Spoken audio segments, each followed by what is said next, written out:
नमस्कार दोस्तों, जीएस क्रांति के इस चैनल पर आप सभी का बहुत बहुत स्वागत है। आज हम सभी लोग सीखेंगे कि ब्लैक बॉक्स की उपयोगिता क्या होती है और किस तरह से यह जो है कि विमानों में जांच के दौरान बहुत बड़ी भूमिका निभाता है। तो इसको हम लोग देखेंगे। आप सभी लोग को पता होगा कि 21 मार्च 2022 को 21 मार्च 2022 को चाइना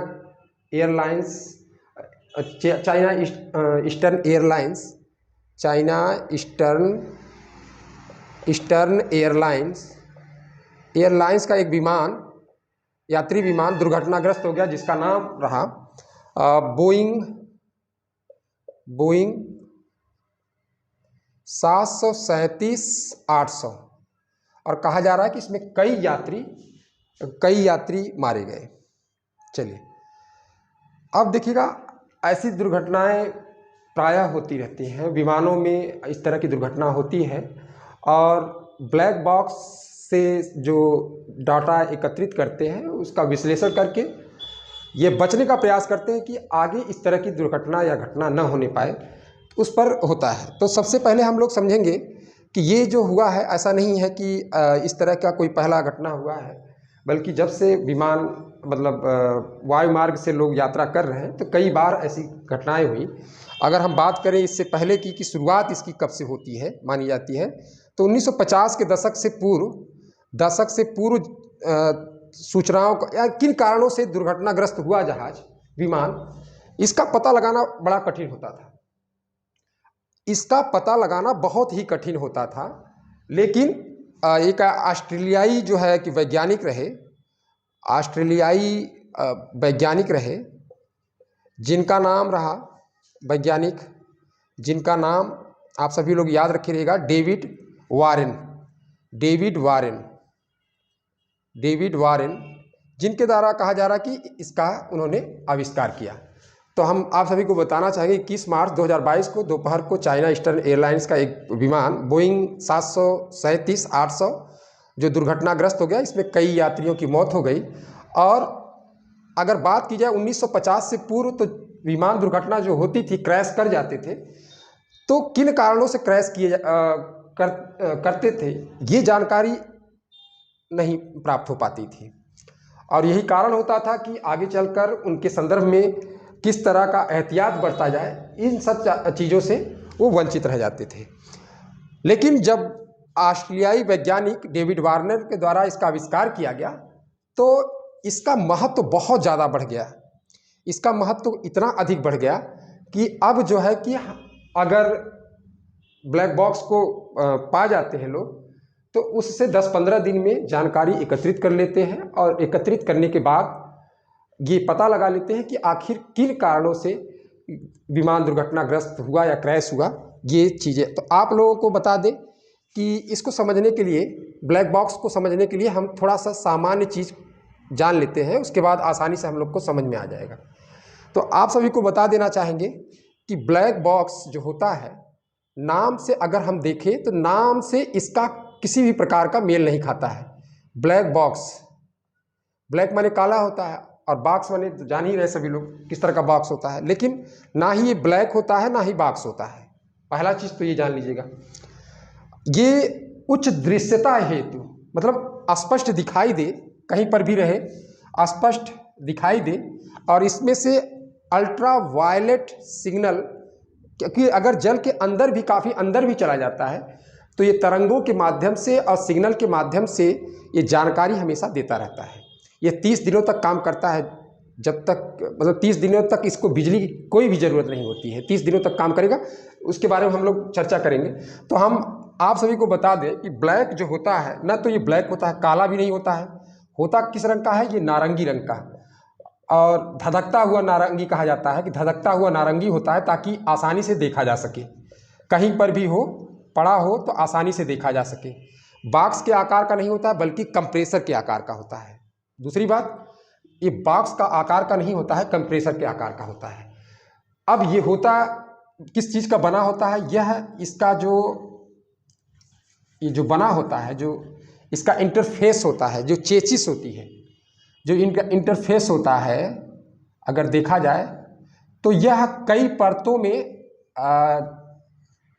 बहुत ही मजबूत धातु यानी टाइटेनियम की बात की जाए, टाइटेनियम या स्टेनलेस स्टील, स्टेनलेस स्टील का बना होता है कई परतों में। अब इसके अंदर जो है, इसके अंदर चिप होता है, सॉलिड मेमोरी चिप्स होता है जो चुंबकीय गुणों से युक्त होता है, सारी डाटा उसमें संग्रहित होते हैं।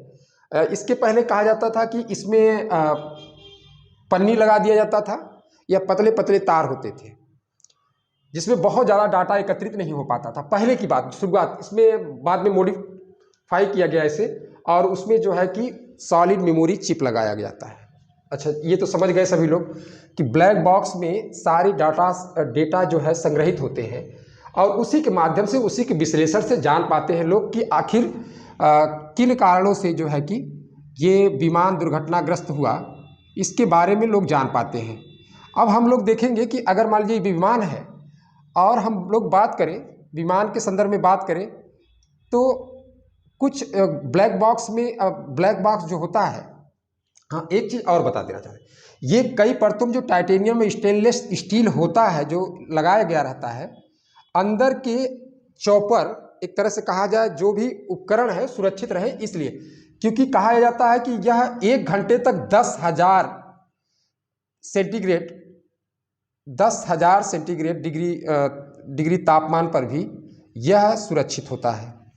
और 1 घंटे के बाद आगे के 2 घंटे जो है यह 260 डिग्री पर भी सुरक्षित रह सकता है।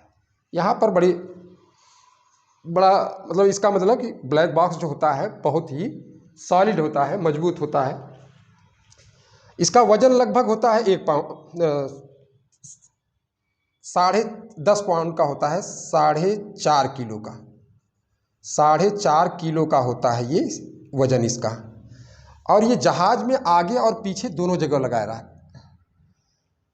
अब यहाँ पर हम लोग समझने के लिए किस तरह से काम करता है इसको हम लोग समझेंगे कि ब्लैक बॉक्स किस तरह से काम करता है। तो इसको हम पहले आप सभी को बता देंगे कि धरातल पे जो कंट्रोलर होता है जिसको ATC कहा जाता है, air traffic controller, air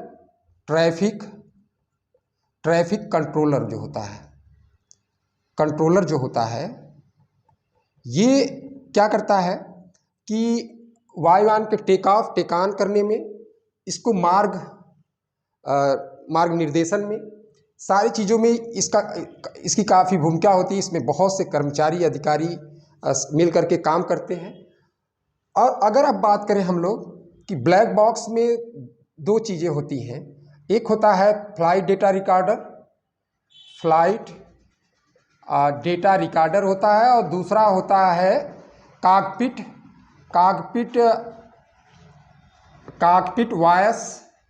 voice recorder होता है, कॉकपिट वॉयस रिकॉर्डर होता है। ये दोनों चीज़ें इसमें होती हैं, किसमें? ब्लैक बॉक्स में। अब देखिए इसका काम क्या होता है, इसका ये जो रिकॉर्डर होता है यह रेडियो प्रसारण और अन्य ध्वनियों को, रेडियो प्रसारण एवं अन्य ध्वनियों को रिकॉर्ड करता है, ध्वनियों को रिकॉर्ड करता है। यहाँ पर समझने का प्रयास करिएगा, इसको रिकॉर्ड करता है। दोनों पायलटों के बीच किस तरह से बात हो रही है, दोनों पायलटों के बीच किस तरह से बात हो रही है, और इंजन का शोर पता चलता है, इंजन का शोर पता चलता है। इंजन के शोर से पता लगाया जा सकता है कि आखिर विमान की स्थिति क्या है। तो 2 पायलटों के बीच बातचीत, इंजन के शोर के विषय में जो जानकारी होती है वह कॉकपिट वॉइस रिकॉर्डर में होता है। दूसरा फ्लाइट डेटा रिकॉर्डर जो होता है, इसमें लगभग कम से कम 80 से ऊपर, 80 से 88 सूचनाएं संग्रहित होती हैं। 80 से ऊपर 80 से 88 सूचनाएं संग्रहित होती हैं। इसमें जैसे कि कौन कौन सी ऊंचाई, कितनी ऊंचाई पर विमान जो है उड़ रहा है, और एयर स्पीड क्या है, हवा दाब क्या है, वर्टिकल एक्सेलरेशन क्या है, रोल पिच क्या, मतलब सारी चीज़ का मतलब 80 से 88 सूचनाओं का ये एक तरह से कहा जाए रिकॉर्ड होता है, जो बाद में चलकर इसकी सहायता से काफ़ी अच्छे से हम लोग जानकारी प्राप्त कर पाते हैं। तो flight data recorder, cockpit voice recorder, ये ब्लैक बॉक्स के हिस्से होते हैं और जिसके माध्यम से सारी चीज़ों का पता लगाया जा सकता है। अब आप सभी लोग देखेंगे कि जांच में सहायक के रूप में किस तरह से यह होता है। तो आप लोग जान गए कि दो ब्लैक बॉक्स लगाया जाता है, एक आगे एक पीछे। पीछे इसलिए लगाया जाता है कि पीछे वाला हिस्सा जब भी यह विमान क्रैश करता है तो पीछे वाला हिस्सा कम प्रभावित होता है, कम दुर्घटना मतलब क्षतिग्रस्त होता है, जिसके कारण ये कहा जाता है कि ब्लैक बॉक्स आसानी से प्राप्त हो पाता है। अगर कहीं पानी में ब्लैक बॉक्स गिर गया है तो काफ़ी नीचे तक है तो इसकी भी जानकारी मिल जाती है। दरअसल उसमें से अल्ट्रा वायलेट सिग्नल और तरंगे निकलती रहती हैं, जिससे पता लग पाता है कि ये ब्लैक बॉक्स आखिर है कहाँ पर। तो ये सारी चीज़ें जानकारी के दौरान, मतलब जब जांच होती है कि किन कारणों से विमान दुर्घटनाग्रस्त या क्रैश हुआ है, इसकी जानकारी जांच में सहायक के रूप में यह ब्लैक बॉक्स काफ़ी उपयोगी होता है। और इसकी जांच पड़ताल के दौरान 15 दिन का समय लग जाता है, 10-15 दिन समय लग जाता है। लेकिन उस दौरान ये लोग एटीसी के कर्मचारियों से सारी बातचीत करते हैं कि उस समय क्या कंडीशन रही, कैसे रही, जिसको हम बता रहे हैं कि जो पृथ्वी पर रहकर जहाँ पे कंट्रोलर एक कक्ष होता है, सारी चीज़ों का वो लोग जो है कि कंट्रोलिंग करते हैं। एटीसी एयर ट्रैफिक जो कंट्रोलर होते हैं उनसे तब तक वो सारी सूचनाएं एकत्रित करते हैं और उसके बाद इन जो चिप में होता है, जैसे हमने बताया कि ब्लैक बॉक्स में एक चुंबकीय गुण युक्त जो है कि चिप होता है और उसका इंटरफेस जो होता है, उसका जो चेसिस होता है वो बड़ा मजबूत होता है। हमने कहा कि 10,000 डिग्री सेल्सियस से तक का तापमान सहन करने की क्षमता होती है। तो उसको लेकर के जो है कि तमाम डेटा को संग्रहित किया जाता है और उसका विश्लेषण करने के बाद ये पता लगाया जाता है कि आखिर किन कारणों से जो है कि यह क्षतिग्रस्त हुआ है। और निष्कर्ष की बात करें तो हम लोग देखें कि 1950 के बाद हवाई जो विमान दुर्घटनाएं हैं बहुत कम हो गई हैं। मतलब ये लोग ये पता लगा, जैसे कि हमने कहा ब्लैक बॉक्स से पता चल जाता है कि आखिर किन कारणों से यह जो है कि दुर्घटनाग्रस्त हुआ है, मतलब जो विमान है किस कारण से दुर्घटनाग्रस्त हुए हैं।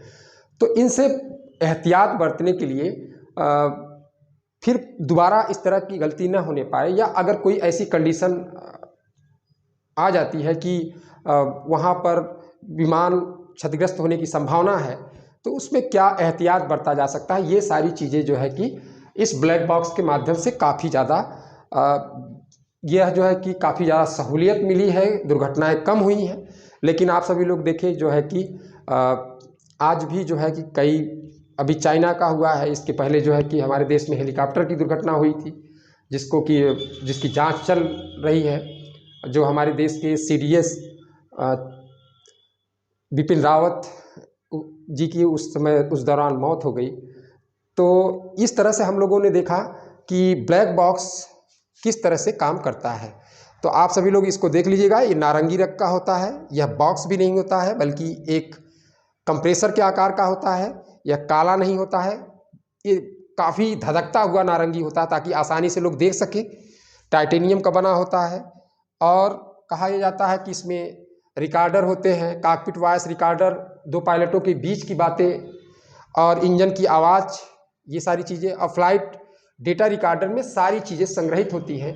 और पहले हमने कहा कि जो इकाई होती है, जो इकाई मतलब कि जो ब्लैक बॉक्स होता है उसके अंदर जो है पहले पन्नी या तार लगाए गए रहते थे, अब जो है उसमें जो है उसके स्थान पर अब जो है सॉलिड मेमोरी चिप लगाया जाता है, तो जिससे कि वह क्षतिग्रस्त नहीं होता है, सुरक्षित होता है, ये सारी चीज़ें। तो इस तरह से हम लोगों ने देखा कि ब्लैक बॉक्स की उपयोगिता क्या है और किस तरह से यह जो है कि आसानी से समझ सकते हैं कि किस तरह से विमान दुर्घटना हुई है, इसके कारण क्या है, इस सारी चीज़ों।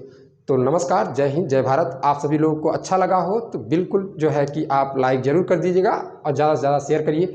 नमस्कार, जय हिंद, जय भारत।